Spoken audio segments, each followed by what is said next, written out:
Okay, good afternoon, everybody. I know we're starting just a few minutes late. We are time constrained today, so I'll pass it right over to the Secretary for opening comments. I will be moderating. Please limit follow-ups if you can. Mr. Secretary. Thanks, John. I'm going to speak briefly and then turn it over to the chairman for an operational update. Let me start by saying that we remain laser focused right now on Hamid Karzai International Airport in Kabul and on doing everything that we can to continue evacuating Americans, allies, Afghans who have worked alongside us and also other courageous Afghans at special risk. And to that end, I'm prioritizing three key concerns. First, the safety and security of our people and the people that we're trying to evacuate. As the chairman will brief you, the final elements of additional military forces continue to flow into Kabul, with about 4,500 in place as we speak. They are trained and equipped to defend themselves in their operations. There have been no hostile interactions with the Taliban, and our lines of communication with Taliban commanders remain open, as they should be. My second focus is maintaining security at the airport itself. In concert with forces from our allies, our troops have set up defensive positions around the airport, and the airport is able to function safely. Now, we don't take this for granted, and I continue to be in daily contact with General McKenzie and commanders on the ground to make sure that they have what they need to keep it safe. My third area of focus, of course, is the pace, increasing the flow of aircraft and people out of Kabul. And we've flown out several thousand since the 15th of August, and our goal is to be able to increase our capacity every day going forward. And as we build out this capacity, we're working hand in glove with the State Department, which is leading the whole of government effort to notify and process American citizens who are leaving, and to urgently identify and process Afghan applicants as well. We've dispatched small military teams to two of the airport's gates to assist the State Department consular efforts as they evaluate and process individuals seeking entry. And we expect to be able to augment that capability in the coming days. This is truly a team effort across the interagency. And throughout all of this, our U.S. service members are making exceptional efforts under challenging circumstances and showing their humanity and their compassion. So I want to thank them for their skill and their professionalism.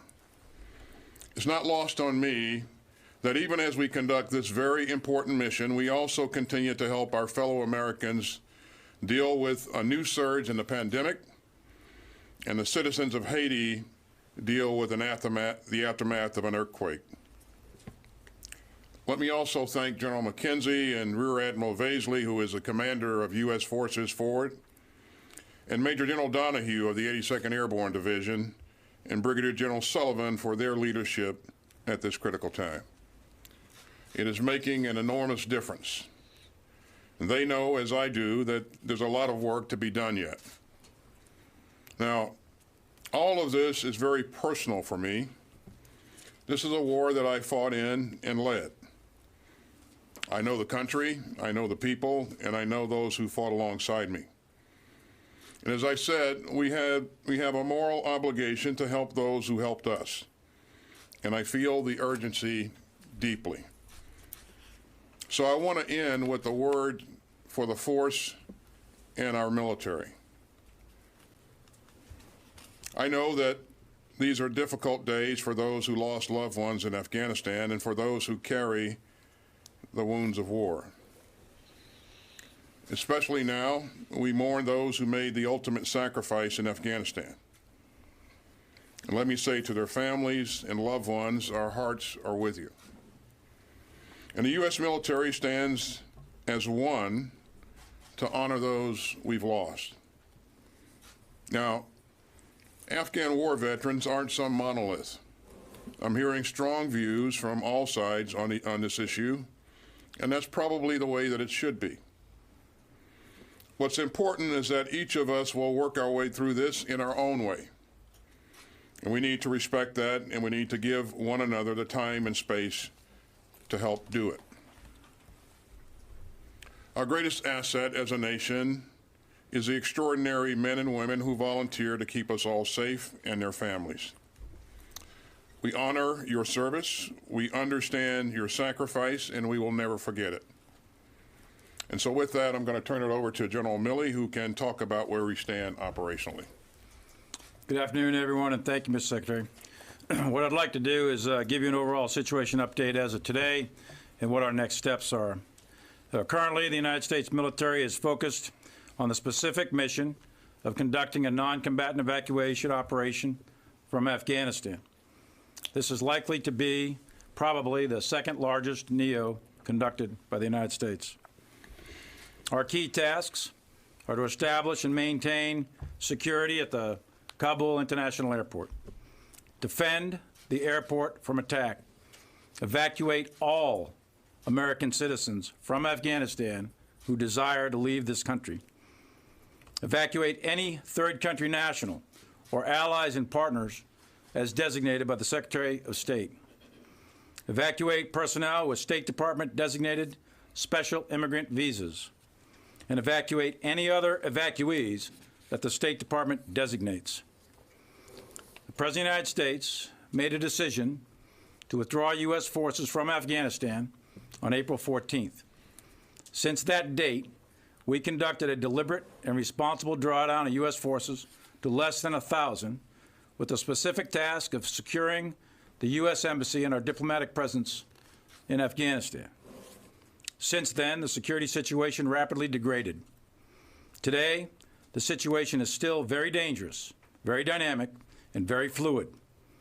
And all of us can be proud of the soldiers, sailors, airmen, and Marines who are executing this mission. They are currently in harm's way. That needs to be our focus. There'll be plenty of time to do AARs, but right now, our mission is to secure that airfield, defend that airfield, and evacuate all those who have been faithful to us. There'll be many postmortems on this topic, but right now is not that time. Right now, there are troops at risk, and we are the United States military, and we fully intend to successfully evacuate all American citizens who want to get out of Afghanistan. All American citizens who want to get out of Afghanistan. They are our priority number one. In addition, we intend to evacuate those who have been supporting us for years, and we're not going to leave them behind. And we will get out as many as possible. Our troops in Kabul are taking high risks to accomplish that mission. Every minute, these troops are on the ground, making difficult decisions with incredible skill, incredible bravery, and incredible valor.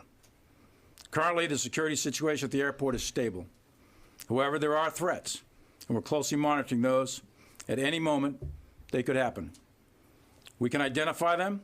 If we identify them, we will take immediate military action without hesitation in accordance with our rules of engagement.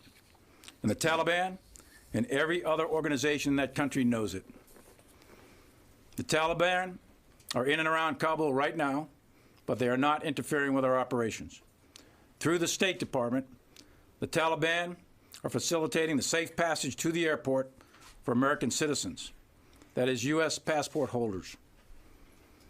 We also have a risk, as you saw the other day, of unarmed innocent civilians massing on the airfield where they became a safety hazard to our airplanes, our air crews, and also to themselves.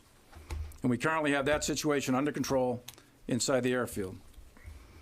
There's many other risks out there, and the troops are dealing with those every single day in this volatile environment, which can and likely will change rapidly. Let me make one comment on the intelligence, because I'm seeing all over the news that there are warnings of a rapid collapse. I have previously said from this podium and in sworn testimony before Congress that the intelligence clearly indicated multiple scenarios were possible. One of those was an outright Taliban takeover following a rapid collapse of the Afghan security forces and the government. Another was a civil war. And a third was a negotiated settlement. However, the time frame of a rapid collapse, that was widely estimated and ranged from weeks to months and even years following our departure.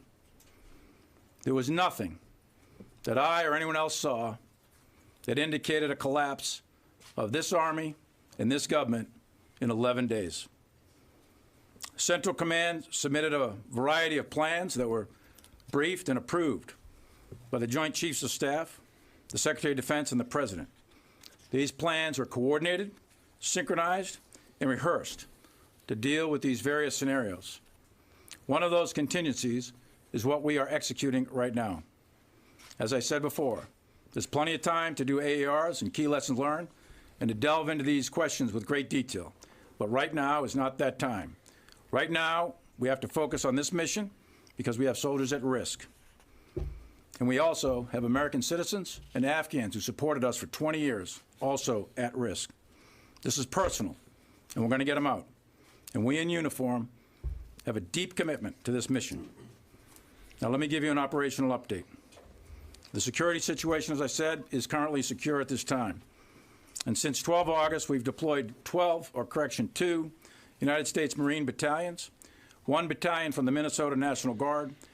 All 3 of those were pre-positioned in theater, CENTCOM AOR, as part of the contingency planning. In addition to that, we alerted, marshaled, and deployed the 82nd Airborne Division headquarters and a brigade of the 82nd Airborne Division consisting of 3 airborne infantry battalions and associated enablers. And finally, there was an infantry battalion from the 10th Mountain Division securing the U.S. Embassy in Kabul. In addition, we are operating on the ground with a variety of special operations forces. That, in combination with our ground forces, we have some of the best soldiers and Marines the world has ever seen. In total, there are 20 U.S. maneuver companies currently on the ground, with about 4,500 troops, and the flow continues. The President has authorized, as you all know, up to 6,000. On top of them is the United States Navy and Air Force. We have multiple squadrons of F-18s, AV-8s, F-16s, AC-130s, B-52s, and MQ-9s. We have a significant amount of rotary wing aviation on the ground, including attack and lift helicopters. In addition, we are working with our allies and partners. There are British infantry rifle companies, along with British Special Forces on the ground working with us. There's also Turkish Security Force, and there are other international special operations forces. This force is capable of extracting a significant amount of people on U.S. Air Force aircraft. Right now, we're averaging about 20 sorties of C-17s every 24 hours. We have the capability to significantly increase that throughput as the Department of State makes evacuees available. As the Secretary said, we've already evacuated approximately 5,000 people, and we intend to increase it. In addition to the military airflow, there's a variety of commercial and charter flights taking out evacuees on behalf of various other countries and NGOs. The military side of the airfield is open, and the civilian side of the airfield is also open. And we intend to keep them both open for military, commercial, and charter flights. One caveat on the civilian side, however, is that the airframes have to come in by visual flight rules only, and a NOTAM has gone out to all the air crews. The State Department is working to rapidly increase the flow of passengers available to get out on the aircraft, and we are fully supporting them with our military personnel at the entrance gates. In this highly dynamic environment, there's a number of unexpected challenges that can and likely will continue to occur, and we rely heavily on the talent, skill, and training of our troops. We've got great people across all the ranks and services out there right now on this mission. In addition to Afghanistan, which is clearly our main effort, we're also conducting humanitarian assistance operations in Haiti in the aftermath of a 7.2 magnitude earthquake with a significant loss of life. And on the West Coast, we're fighting wildfires, and we continue to conduct COVID support and other operations around the world. As we reflect on these difficult and challenging times, every soldier, sailor, airman, Marine, Coast Guardsman who's fought or conducted operations in Afghanistan, almost 800,000, should hold their head high. For more than 20 years, we have prevented an attack on the U.S. homeland. 2,448 lost our lives. 20,722 were wounded in action, and many others suffered the unseen wounds of war. To each of them, I want you to know personally that your service mattered. As the Secretary said, for both he and I, this is personal, and I know it's personal for each and every one of you. Thank you. Okay, we'll go to questions. Bob? Thank you, John. I have a question for each of you gentlemen, if I may. Mr. Secretary, you mentioned the urgency of ramping up the pace of the evacuation. So you have a safe passage agreement with the Taliban, but in fact, in some cases, American citizens, Afghans who are at risk or who are being advised to go to the airport are unable to get into the airport because of Taliban checkpoints and so forth. So are you considering other ways that you can get around that problem by, for example, sending forces out beyond the airport to collect people and bring them, escort them into the airport? If I may ask General Milley, with the rapid collapse of the Afghan forces, there's large amounts of weaponry that are kind of out there now that were either surrendered or abandoned by the Afghan forces or otherwise captured by the Taliban. Are there ways you can, are you considering ways that you might destroy some of that equipment to avoid it falling into the Taliban's hands? Thanks, Bob. In terms of whether or not we intend to send forces outside of the airfield to collect up American citizens or Afghans who are special immigrant visa applicants, the forces that we have are focused on security of the airfield, and you know how important that is, and you know what happens if we lose the ability to provide that security. And so I don't want to detract from that, and we have to make sure that we can not only secure the airfield, but as the chairman said, defend it as well, because there are a number of threats still in the environment. I certainly don't want to do anything to make the airfield less safe, and we won't do that. But we will continue to coordinate and deconflict with the Taliban and make sure that those people that need to get to the airfield have the right credentials to ensure passage. And the Taliban has been checking those credentials, and if they have them, they have allowed them to pass. So. And on the equipment, Bob, we obviously have capabilities, but I'd prefer not to discuss any operations other than what we're doing right now in order to get our evacuation out and get that complete. And then there'll be another time when we can discuss future operations. Barb? I would like to press both of you on the same points. General Milley, you say in your statement that one of your tasks is to evacuate all American citizens from Afghanistan who desire to leave. There are Americans clearly all over Kabul. There may be Americans in other parts of the country. How can the U.S., the Pentagon, live up to that task of evacuating all Americans? Because we continue to see the violence just outside the airport, and how would you get them around the country unless you go get them? Well, two things, Barbara. One is State Department, as you know, as I've said, is working with the Taliban to facilitate safe passage of American citizens, U.S. passport holders, to the airport. That's the primary means, and under the current conditions, that's the primary effort.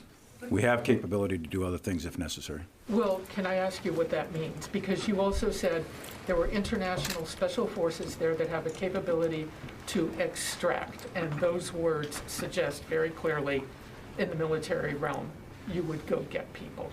Well, that would be a policy decision, and if directed, we have capabilities that can execute whatever we're directed. Thank you. Louis? And I would draw a distinction, Barb, between extracting someone in an in extremis condition or circumstance versus going out and collecting up large numbers of American citizens. Do you have the capability to go out and collect Americans? We don't have the capability to go out and collect up large numbers of people, Barb. Louis, go ahead. For both of you, if I could. You have 5,000 U.S. military personnel on the ground securing the area. You have small groups, potentially, of Taliban fighters outside there who are holding up potentially the second largest NEO that could be undertaken. You have the capability to get there, but how do you get those people inside so that they can actually get on those planes?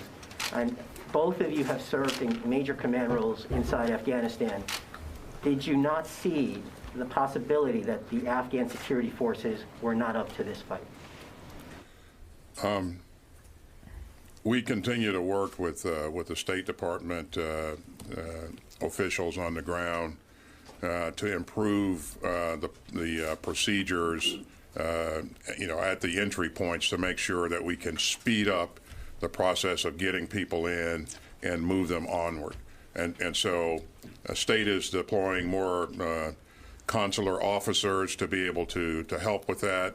As I stated earlier, we're going to push more military assistance down to the entry points to facilitate these efforts. But we're really working hard to get as many people through as possible. And quite frankly, it's obvious we're not close to where we want to be in terms of getting the numbers through. So we're going to work that 24 hours a day, 7 days a week, and we're going to get everyone that we can possibly evacuate it. And I'll do that as long as we possibly can until the clock runs out or we run out of capability.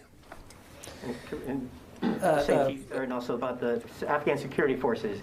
Did you feel that they were ever up to this fight, or did you not see this coming, that they were not up to the fight? Well, I stood behind this podium and it said that the Afghan security forces had the capacity, and by that I mean they had the training, the size, the capability to defend their country. This comes down to an issue of will and leadership. And no, I did not, nor did anyone else, see a collapse of an army that size in 11 days. Idris? Thank you. So if August 31st is the end date, at what point does the military need to start thinking about and carrying out its own retrograde to meet that deadline? And secondly, do you believe or do you regret not starting the evacuation a bit earlier, even by a day or two, to sort of get ahead of the curve? So that's a great question. At what point do we start thinking about having to retrograde our own capabilities? That's actually the point before we put them in there. We know that we got to have the right mix of capabilities on the ground. We don't want to put excessive materials on the ground that are not relevant to what we're doing, and we have to develop a detailed plan and to retrograde our equipment and our people and synchronize that plan with our efforts to get as many people out as fast as we can, with the time that we have available. So that work is something that we started thinking about very early on, and that's something that we'll continue to think about and develop detailed plans for. And regretting not starting the evacuation even a few days earlier? Who's that for, Idris? Either one. We make plans for a number of things, and clearly, as the chairman pointed out, as we did detailed planning throughout, we recognize that there might be a point in time when we have to conduct a NEO. So we position all the right forces in theater to be able to do that. We put forces on standby in the United States to support that. And of course, we also were in support of the state-led SIV applicant process throughout. So, in terms of, doing everything that we could at the right time, I think we have been pretty prudent in terms of thinking ahead and planning for contingencies, and we're executing one of those plans right now. So. Helene? This question is for both of you, and I'd like for both of you to answer. It seems like, I know we keep harping on the same thing, but it feels like the video is not matching the audio right now. If barring, it seems to me like barring a lobotomy by the Taliban, you have 3 pathways ahead of you. One, you can expand the perimeter and establish a corridor into Kabul to get our Afghan allies out. 2, you can extend the August 31st deadline of withdrawing, or 3, you can just leave the tens of thousands of Afghans who've helped us over the past 20 years behind. Which one is it going to be? Well, first of all, as I said, Helene, we're going to evacuate everybody that we can physically possibly evacuate, and we'll conduct this process for as long as we possibly can. We will continue to deconflict issues with the Taliban, and we will stay focused on securing the airfield. We cannot afford to either not defend that airfield or not have an airfield that's secure, where we have hundreds or thousands of civilians that can access the airfield at will and put our forces at risk. But that doesn't answer the question. I mean, you're still saying you're focused on the airfield. These people can't get into the airfield. Well, we're going to do everything we can to continue to try to deconflict and create passageways for them to get to the airfield. I don't have the capability to go out and extend operations currently into Kabul. And where do you take that? I mean, how far can you extend into Kabul? You know, and how long does it take to flow those forces in to be able to do that? So it sounds like you're saying this depends on diplomacy with the Taliban. That's it. That's our only option, is getting them to agree to do this.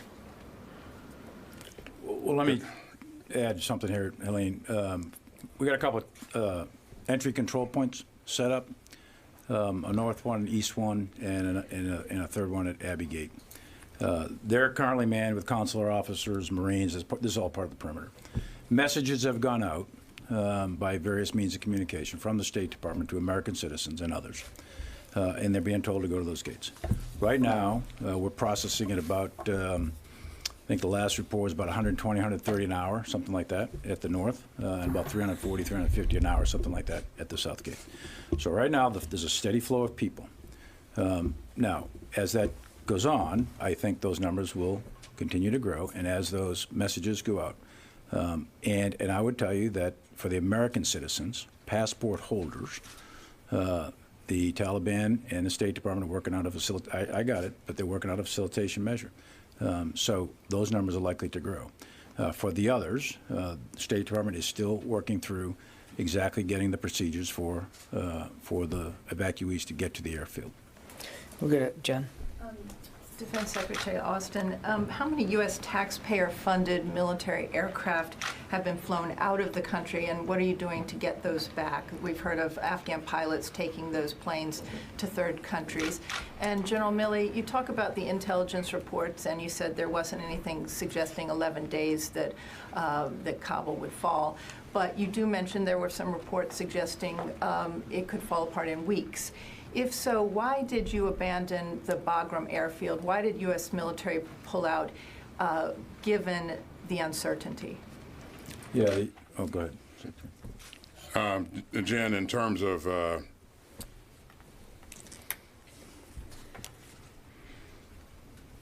aircraft that have been flown out that you mentioned earlier, I have received reports of a number of aircraft that were flown into Uzbekistan and Tajikistan.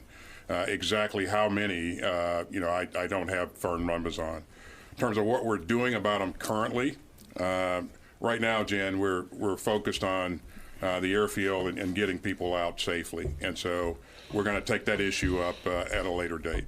And we're going to continue to try to gain greater fidelity on the issue as well. And on your question of Bagram, securing Bagram, you know how big Bagram is. You've been there many times. Securing Bagram is a significant level of military effort and forces, and it would also require external support from the Afghan security forces.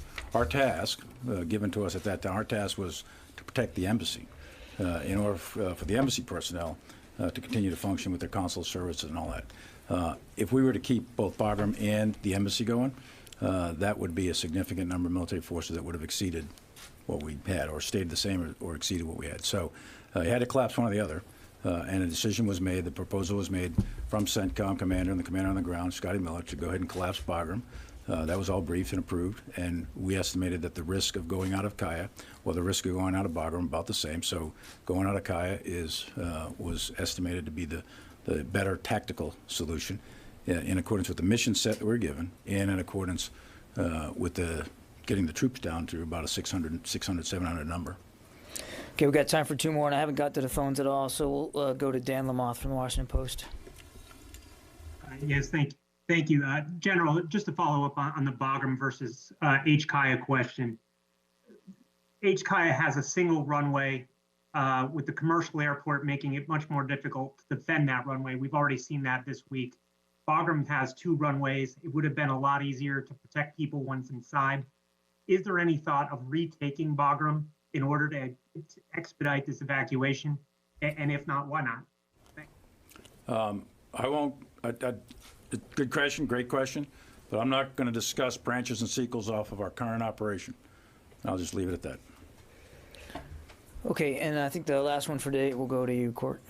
General Milley, you keep saying that no one expected a collapse of the Afghan government and military in 11 days, but the reality is the Taliban offensive began weeks ago. They were threatening Kandahar a month ago already. So the question is, if you both think you had such a moral obligation to these Afghans who supported the military and State Department for 20 years, should you have pushed harder when the Taliban offensive began to get these people out, and then the U.S., they may not be in this situation that they're in right now?